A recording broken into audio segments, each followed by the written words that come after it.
to everyone who's tuning in tonight, and to all of the Exhibit B crew and the Guild and the Chicago Mosaic School for hosting us, and also to my fellow readers and performers tonight. It means a lot to share space with you guys. Let's see, the screen is frozen. Hopefully it's still recording. Okay.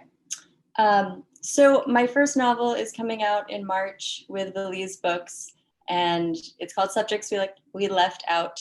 And they have actually just revealed the cover and some more info about the book, so you can check that out. Oh, good. You can check that out on their website. The book is about a young American writer who is translating a book of poems from French to English. And I'm going to read a few short excerpts from that and then transition into an audio recording of some material from my forthcoming chapbook. So, the night I finally spoke to Alex in the square, we ended up back at my apartment around the corner where I lit a couple of lamps so we could see, but not too brightly.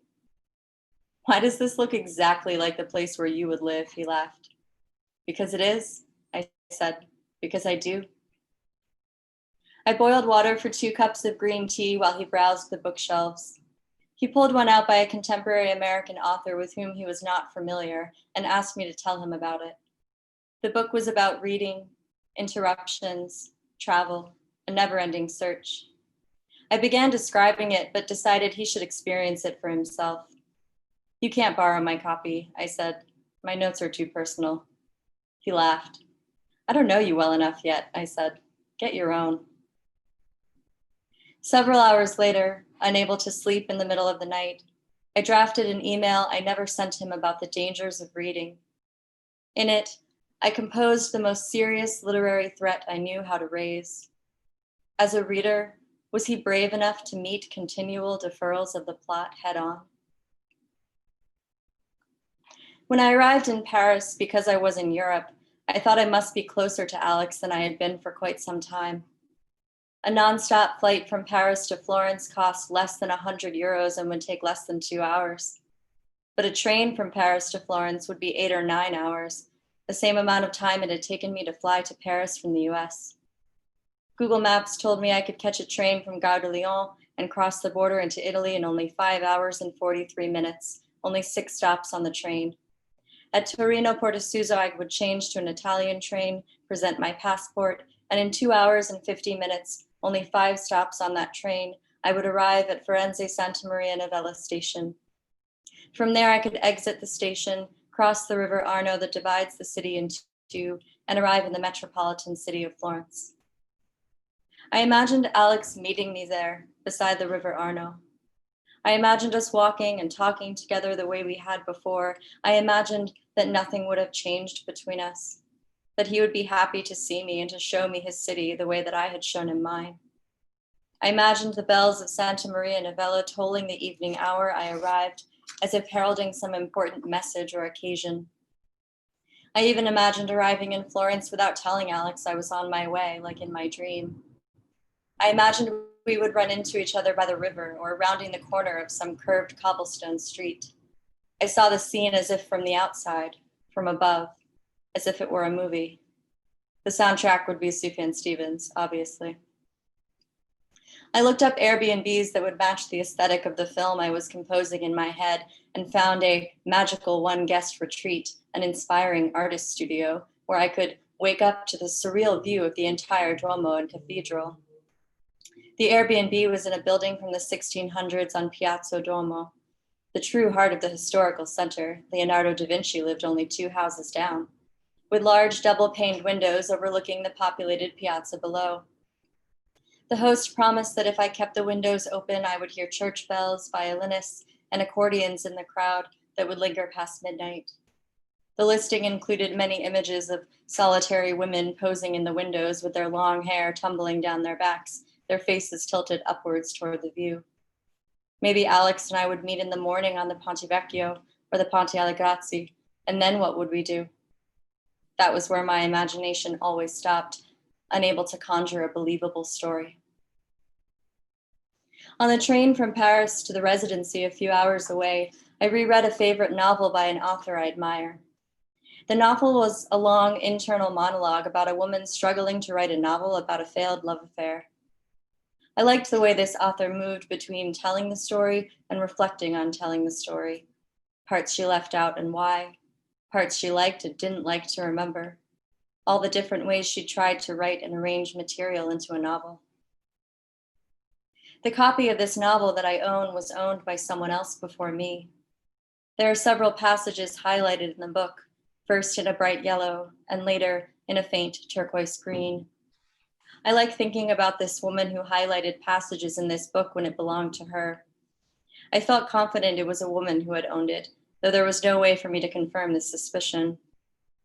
I like to think about how this woman must have encountered the book when she needed it and what she must have been going through at the time, or how she may have been reflecting on something she went through at some earlier time. There was a pattern to the passages she had highlighted, first in yellow and then a faded turquoise green, which were sometimes, but not always, the same passages I wanted to mark during my reading. But I never highlight, only underline in black pen or draw black squares and rectangles and brackets and sometimes small stars, so that some of the highlighted passages have been left exactly as she marked them, while others have been marked over a second time by me. Do you think, Alex had asked me once, we pick up certain things to read in times when there would be absolutely no other thing for us to read in that moment? I looked up at the woman in the seat across from me on the train. She was reading a novel in French and casting discerning glances at me. For what reason, I do not know. I rarely understand how others see me. I looked out the window. It had been a pleasant ride. While looking out the window, I remembered it had been Alex who recommended the novel to me many years before I finally found this copy at a used bookstore in downtown Chicago, which I hadn't even known existed until that day. But as soon as that thought solidified in my mind, I remembered that I had in fact read the novel by this author I admire years before I bought it at the bookstore. That I had bought it because I was thinking about Alex again, and the book reminded me of him. This meant the current reading was my 5th or 6th time with this novel. And when I remembered this, I also remembered that it was not this novel Alex had recommended to me at all, but another one entirely. This changed the narrative I've been crafting in my mind, whether for a long time or only briefly, that Alex had recommended I read a novel about a woman like me who seemed more committed to writing novels about love than she was to loving.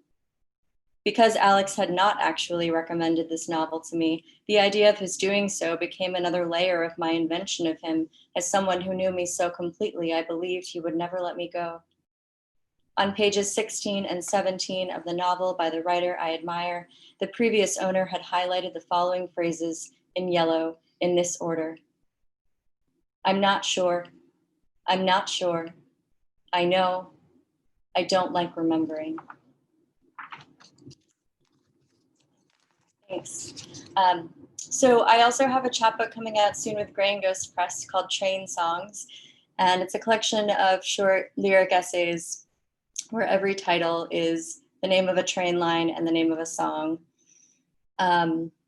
So I'm going to share an audio recording, and I want to thank Josh Bonzak for helping me create this recording. I'm going to share my screen. And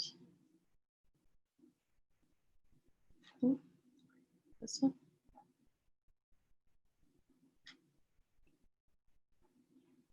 Okay, here we go.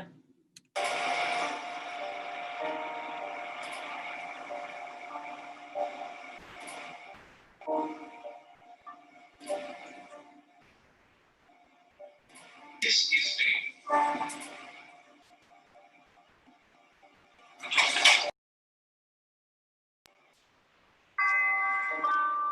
doors closing.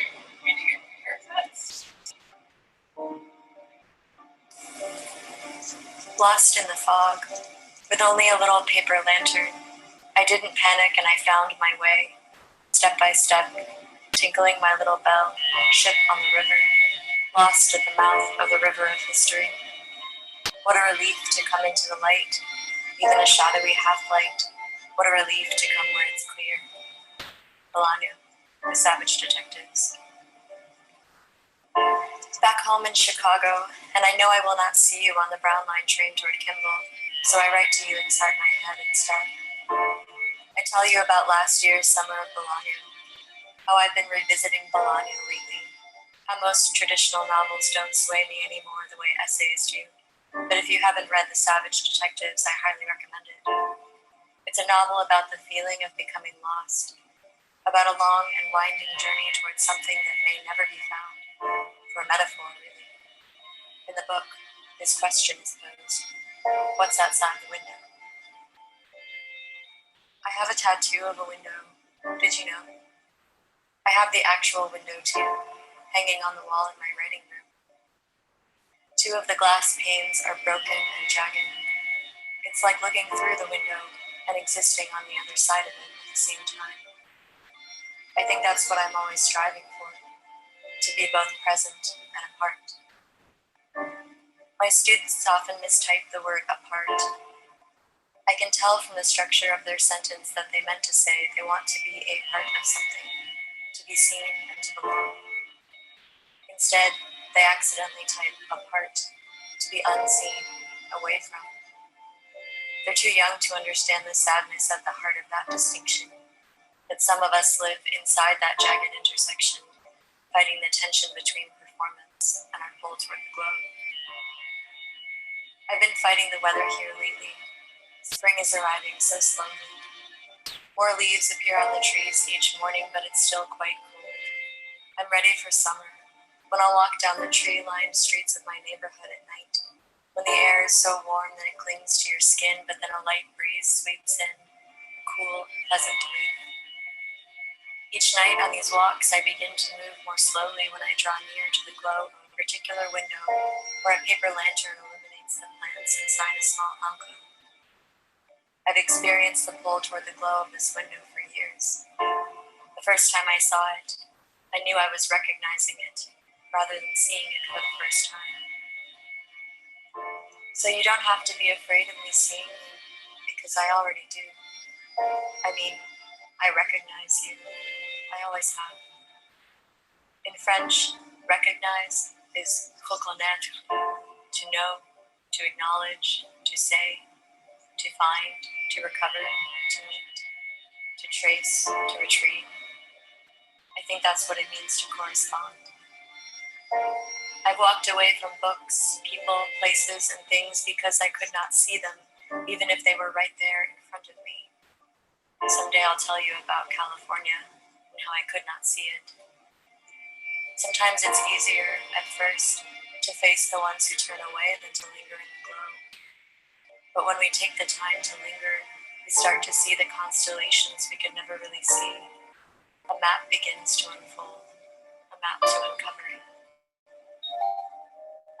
The windows of my apartment look out on the gap between two brick buildings across the street. Every 10 minutes or so, the Kimball train goes by. I hear it before it arrives, and then, for a brief moment, I see it in the gap between the buildings. At night, the windows of the train are bright white, illuminated.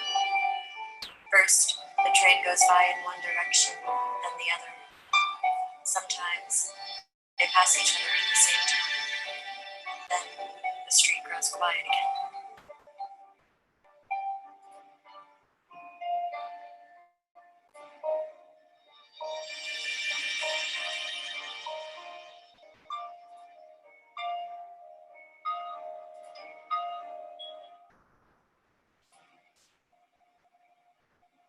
Montrose is next. Doors open on the right at Montrose.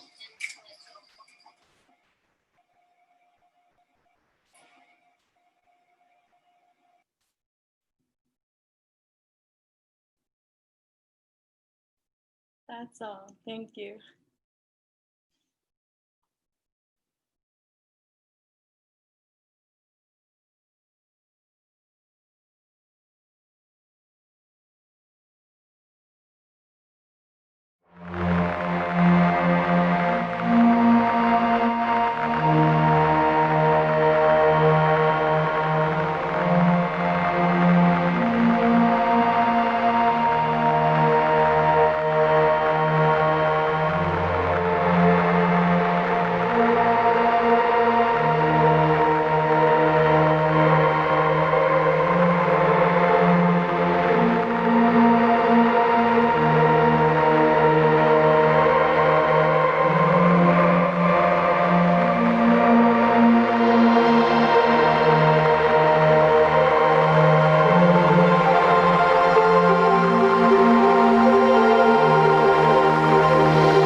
2000s, I made a mixtape for Beatrice called Shadow Play.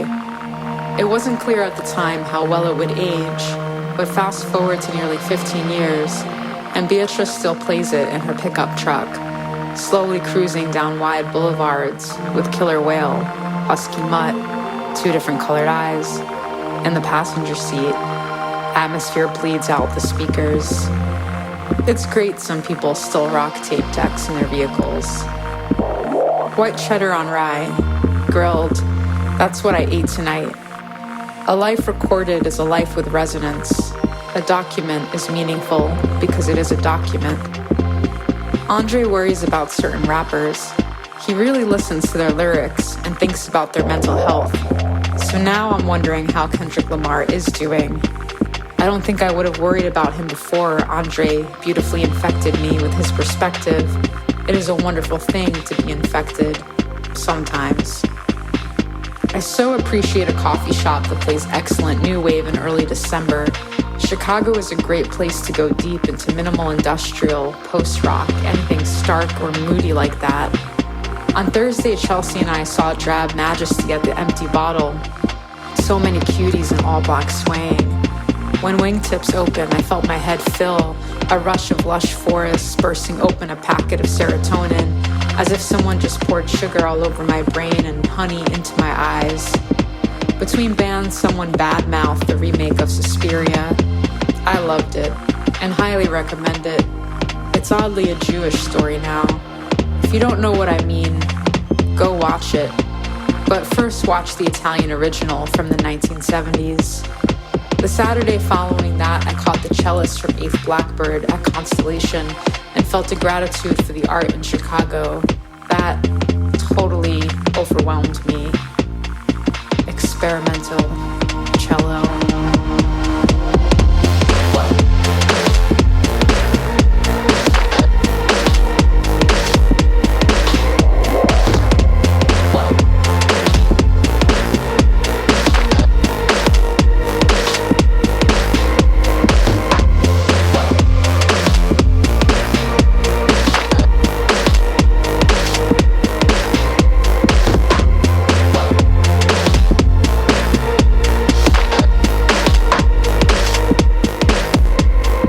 After Shadow Play, I made Beatrice a mixtape called December's Deep Wish, which she described as an amazing combination of hope and brutality.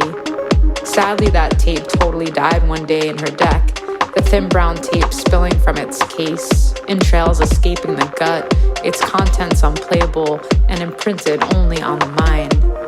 I told her I could make her another December's Deep Wish because, although I don't remember the specific track list, I recall the spirit of the tape. And it is December now, and the deep wish is always with me. Xander Harris put out an album in 2017 called Termination Dust. It is beautiful minimal industrial with track names like Oblivion Mode and Frontier Death Song. I can't think of anything better to listen to when it is 17 degrees in an overcast Chicago, and I'm either on my way to work or going home.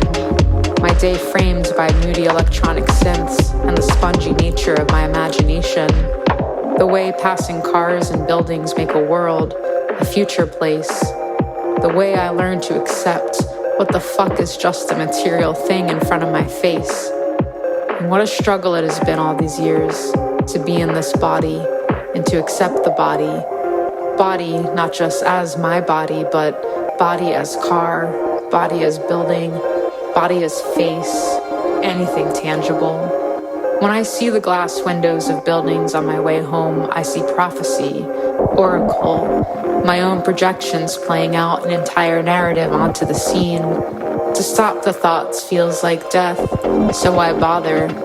The mind police haven't caught me yet.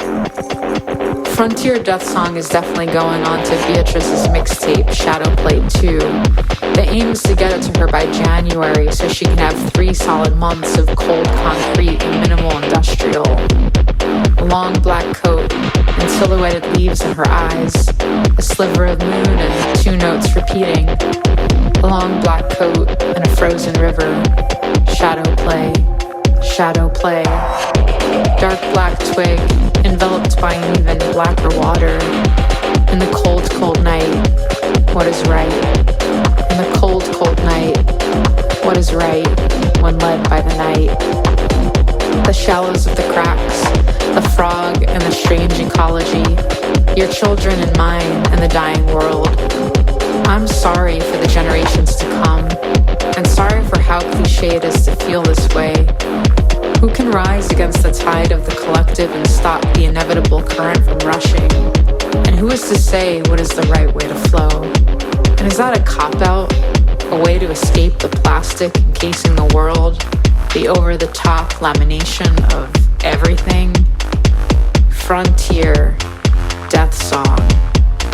In winter, the long, endless way of walking when in the Midwest. The guts of the body on the windshield wipers and the missing mirror. I can only guess how the mirror went missing. The brute strength of raw energy and he tore it clean off, or more likely a sideswipe. I am in Michigan, and the government shutdown enters its fourth week. The echo of the nation, echo of the cities, echoes of the town, an ambiance, a stirring, to be brand new, a visitor, a tourist, to not belong here in the brewery in Kalamazoo, and Andre sips his brew. We like these things, these beers, and whiskey too. Back on the road, the highway dusted by a fresh coat of snow. I popped on Shadow Play and couldn't believe the timelessness and mastery of the perfect compilation. The weight of the invisible audience heavy on my shoulder blades. There is a gap, one that everyone agrees on, between last year, which was yesterday, and today. All I can do is surf the electric tides of a million moods and the collective body sleeping in.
Hello everyone, my name is SEJAKE MATSELA, and I am reading from this small town called Monticello, which is where I live and work, and much of this writing that I'm doing here is pretty much based on my living in rural America, having come from Southern Africa, where I hail from the small country of Lesotho.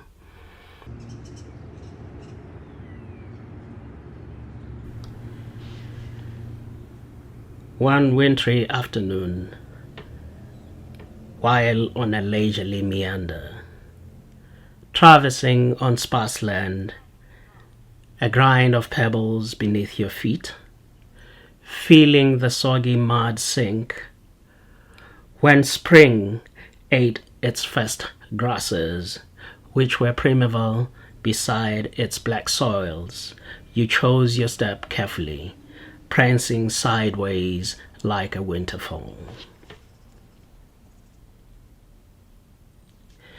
Mapping a route, you scribbled on paper. circling dots at destinations where you would stop for breath, you said. Stock a pub and unwind. You looked around and nothing was apparent. It was as clear as the sky told you. As always, a thickness of air lurked. Tangible, solid, a smear of cloud hung from above, doting upon the silent ground. Then suddenly, with a startling gust of wind, a murmuration of starlings coaxed you. To begin your journey, follow on their lead, trace the sun, its yoke head west to watch to where the rays would perish. And just as you began to ponder on the length of road, which as it lay ahead of you, the heaving bulge of the earth, the hush of the trees, you inquired on a shorter route, and someone told you, take a right turn at Country Junction. Then another chipped in, a bite of tobacco in their lip. As time will dictate, they said, you will reach Christville. And both chimed in unison. Never miss the cross, they said. You noted. And so you left. Taking that onward stride, you followed the signs in the manner that time dictated. Instinct told you you would arrive by sundown. You anticipated the ember of dusk, the autumn season. It felt as though war would break.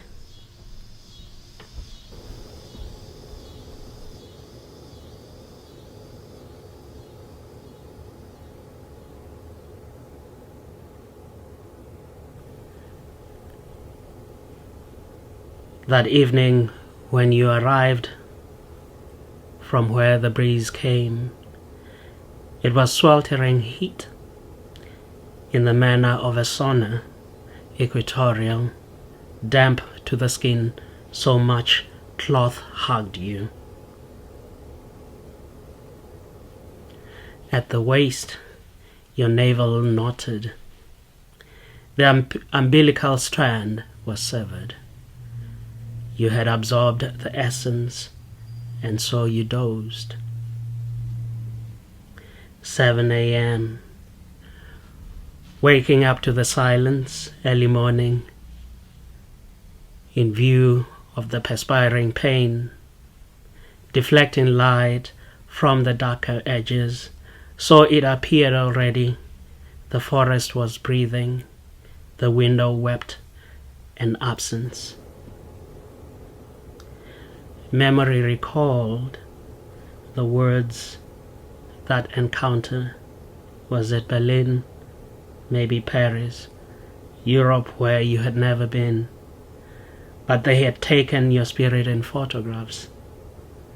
Imagined your existence in other places, but your soul arrived, an object, ferried in a bag, an album, a magazine, a pamphlet which they kept under their bedside cabinets, touching themselves to your animus. On the east ledge, a pot plant set out its rest, doting at the freedom of the trees, its roots locked in the withered soil, thick mist hanging above its leaves. You were thinking, perhaps, a warp of time had happened. The clock stopped at a critical hour. A generation ceased growing. Daughters and sons remained in their cribs. The spoon took over from the bottle, and in the wake decades had passed. The parents were dying.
I'd like to move on to another poem, which I call The Street of Gentians, Purple Flowers.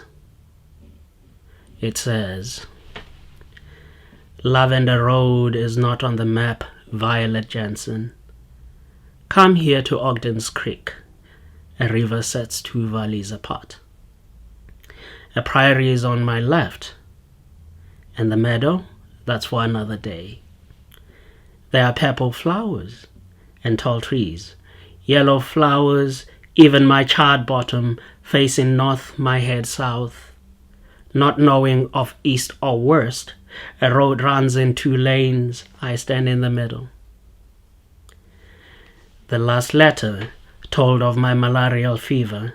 Nile was omitted. I awaited your arrival by sea. There suffered a sting. Anger puked my guts out. Flew my mind over plateaus, longing for home.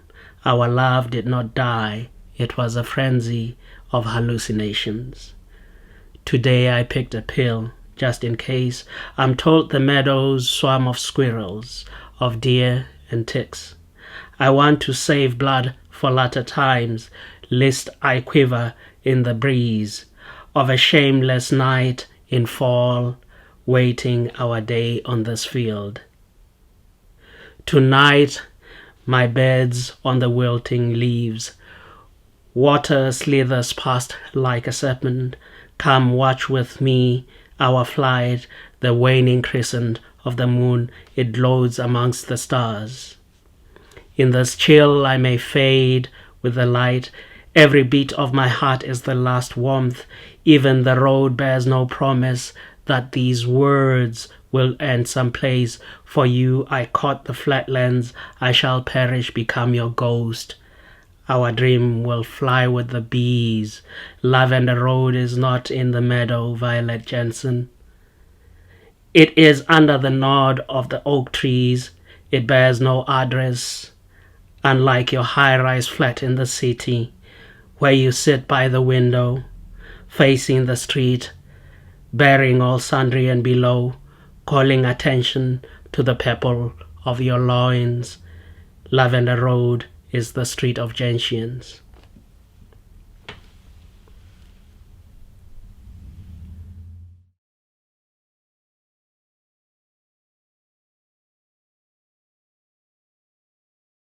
Thank you, everyone at the Mosaic Studio, Guild Complex, James, and everyone. Asylum. Another sleepless night, and my remote takes me to Charlie and his blue plastic boat, shared at St. Vincent Orphan Asylum in Chicago. His hair was wondrously full, and he made my belly laugh as we waited and drifted. The dormitory cribs were far different from the blue vinyl mats on the concrete floor of the woman's wing of the shelter. Each places of shelter and transit, an end time at any time. And I see these pictures of the children stacked up like cordwood, relatively safe in their Texas detention camps, compared to the Pakistani children stacked up like cordwood in ox carts after a drone attack. It is difficult to shut off the images on the screen of the mind's eye. The browser sticks and keeps refreshing itself. In the morning, I must go out the door and decide to be alive.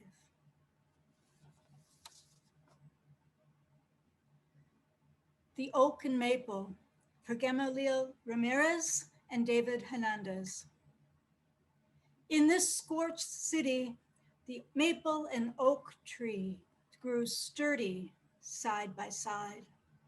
Shade and laughter, poetry and Boracay rhythms spread near and far.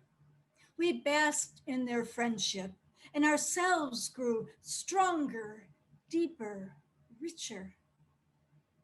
The maple was felled one Chicago winter, and now the oak was bent on the island and broke. We look at wonder at the work left behind. We look and wonder at the work touched by them. We are glad to have passed under their giant shadows.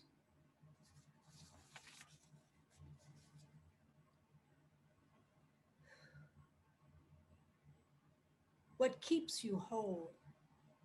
Keep your eye on what keeps you whole. Deliberate distractions are everywhere. Fixer Bannon seeded and planted a white supremacist, compliant majority, fascist revolt within an illegitimate administration. Keep your eye on what keeps you whole. The official public policy narrative changed. The non-outlier majority is glimpsing what was filed away and hidden from wide media radar. Keep your eye on what keeps you whole. Since when is expecting good access to basic food, housing, and clean water extremist? Social Security, Medicare, Medicaid, chains rattled yet? Keep your eye on what keeps you whole. This is a time of change and choosing now how and when to let go. You know the essentials which drive your life. You have crafted your voice for years. Keep your eye on what keeps you whole. Forget the hipster MC who asked, does he know you? Are you a somebody? Forget the workers doling out a cot and shower. Speak in monosyllables. Keep your eye on what keeps you whole. Sometimes you have to channel the inner Rosalind Russell. It's the American way. If you don't remember her, ask your mother. Keep your eye on what keeps you whole. And that neighbor whose gentility reminds you of Rose navigating the ice floes of the North Atlantic, but not sharing her door. Graciously hand over your extra bag at the food pantry.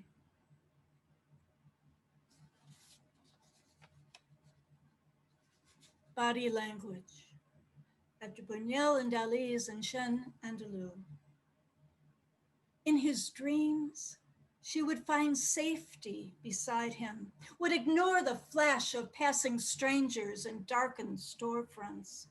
In his dreams, they would go back to her place, turn a single lock, enter the plush darkness of her apartment, and he'd easily draw her to him without her turning quickly to light a small lamp, to glance over and through the clear vinyl shower curtain, draw the deadlock, pull the latch, slip close the chain, giving a slight push for good measure. In his dreams on this warm night, they'd wander out into her back porch, her face washed in silver by the full moon. And when he'd stroke her right cheek, she wouldn't flinch. And when he nuzzled the nape of her neck, all that he'd feel would be the soft syllable, oh, without the slight stiffening and soft shit and sigh. In his dreams, he could offer her night's endless possibilities, and she would stroke him till her heart was more than full.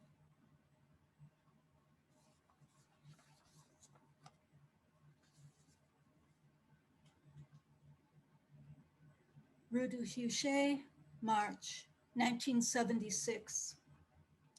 From my hotel room above the Algerian restaurant, I walked down the narrow steps and out onto the side street. It is more a cleavage in heaped medieval stones than a street lined with green plate glass and pensions. Dawn breaks. From some shadow, An old man is touched by a shaft of daylight and begins to sweep the cobblestones with his bundled twig broom. Across the way, the boulangerie is methodically opening. I could already smell the thick sweetness of crusty bread. Madame is the first shopkeeper to open her door, fling her pail of water onto the stoop, and sweep the remains into the street. I continue down the main street, past the frying Tunisian donuts with mint tea and newly chalked specials written in Vietnamese, French, English, and out onto the bright boulevard. There, that man from the disco last night, brass in pocket, finally makes his way home.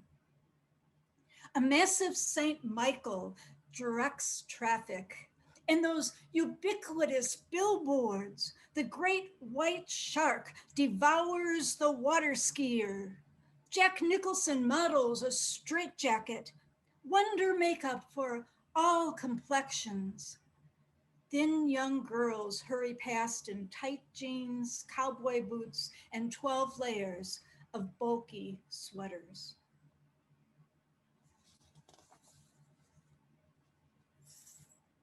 The next short pieces are from a sequence called Lyrics for Maria. 3. Things overheard in the neighborhood, an answer poem. Stay away from the Jamaicans. They own property and drive cabs. Okay, man, drop the keys. Why? Just drop the keys, man.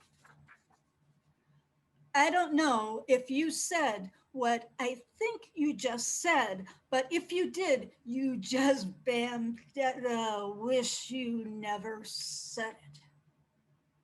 Hey, mammy, amplified by 3 pairs of beloved young boy eyes. Got blunts. 6.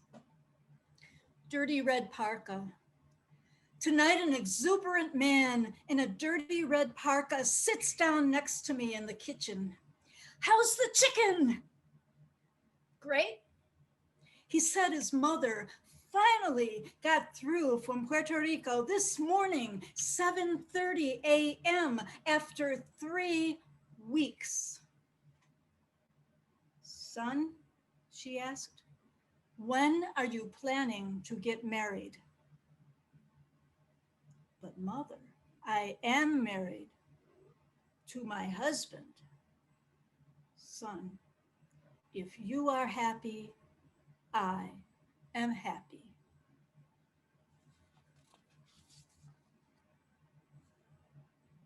Six, resilience.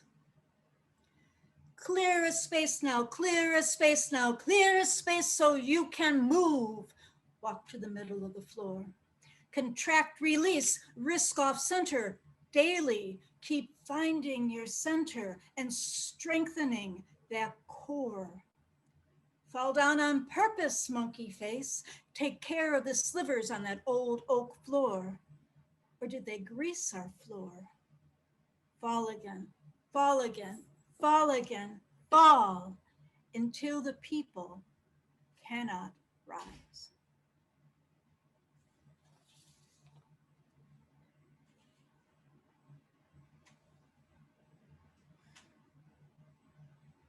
Song for stars and wild grass. Flowers come to mind for some reason. Our train plunges through the pitch black night. Didn't know I loved the night, pitch black. Sparks fly from the engine. I didn't know I loved sparks. I didn't know I loved so many things, and I had to wait until 60 to find out, sitting by that window in the Prague-Berlin train, watching the world disappear as if on a journey of no return. From Things I Didn't Know I Loved by Nazim Hikmet. 10 fingers over a rough palm, blue clouds cloaked black night and its wash of fresh stars. Fingers once ever limber hesitated over a piano keyboard.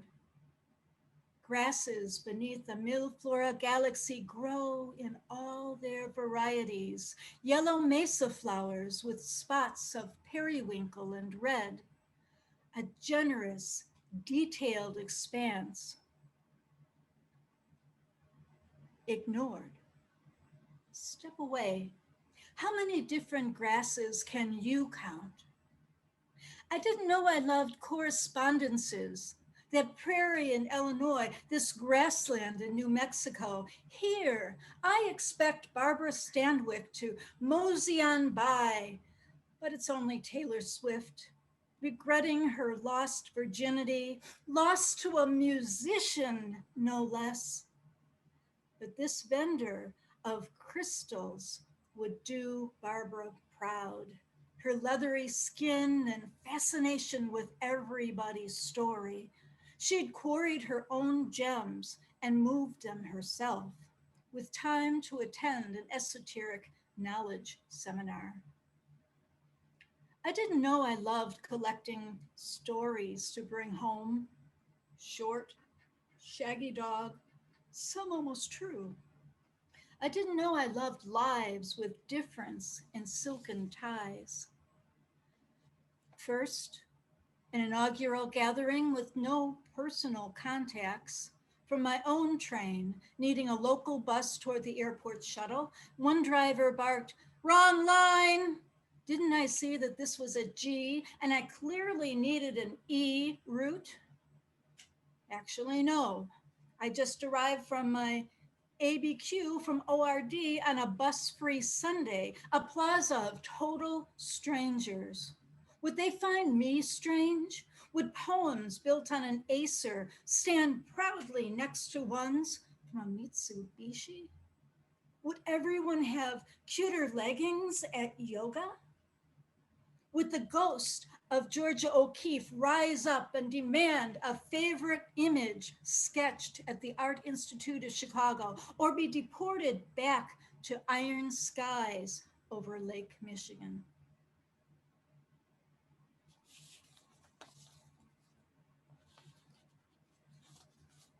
A man walked into our L car. A stocky man with a salt and pepper brush cut walked into our L car yesterday from the next car, carrying an anonymous mask and wearing fake sheriff stars. I was reading a new book about Latinas, the media, and citizenship. He entered the space where the doors open and held up a battered tablet after slowly putting on his mask. Great. Socially engaged performance artists are the new mimes. He started circling and taking pictures of the passengers, then sat down directly opposite me.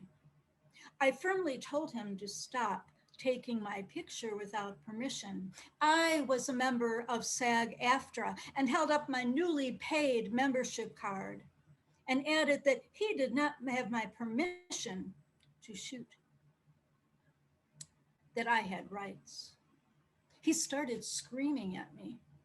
I asked if he had a problem with immigrants. He continued to scream and shouted from behind his mask that I needed to go back to where I came from, that he was a real American. I blandly said that I was born here in Chicago. No, you're not.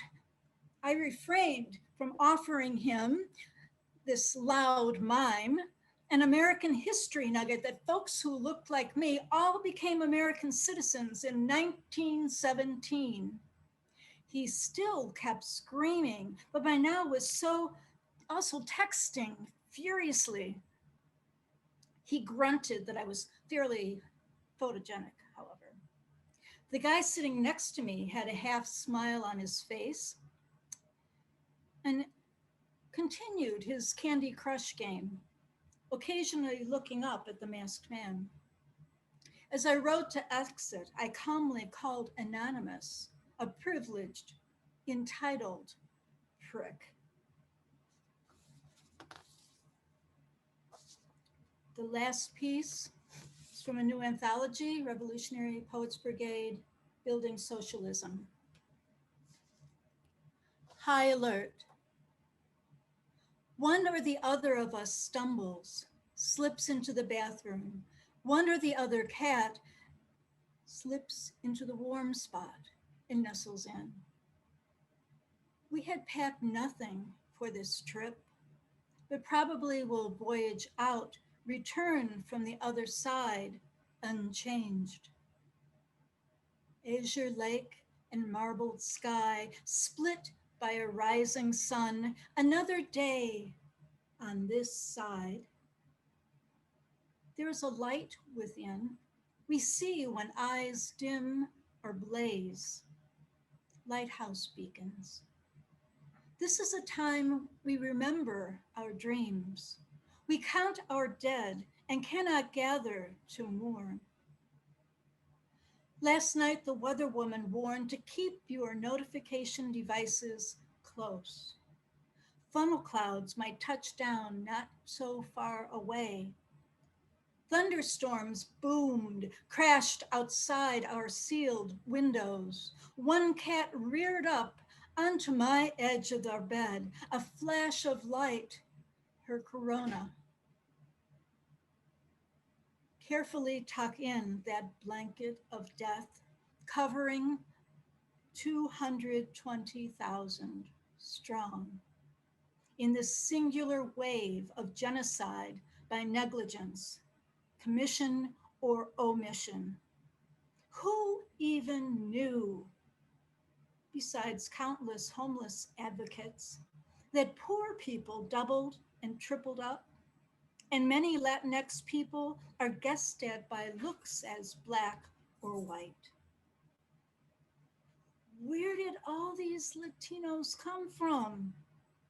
Don't bother to ask embarrassing questions. Take away the mental health clinics from people struggling with multi-generational PTSD. Bang, bang, they shot you dead all around. It just didn't ever stop. Struggling to keep ourselves whole without cutting or a whiskey neat. If we could only start up again, this time with a steady income, a steady, clean, safe place to lay our head every night, 2 or 3 people to trust. Push aside this blanket of death, clear a plot, a seed bed to sink into, grow some roots, even thrive, and feel the sun lick our newly sprouted green leaves. Let us build a new stage upon this killing floor. Thank you.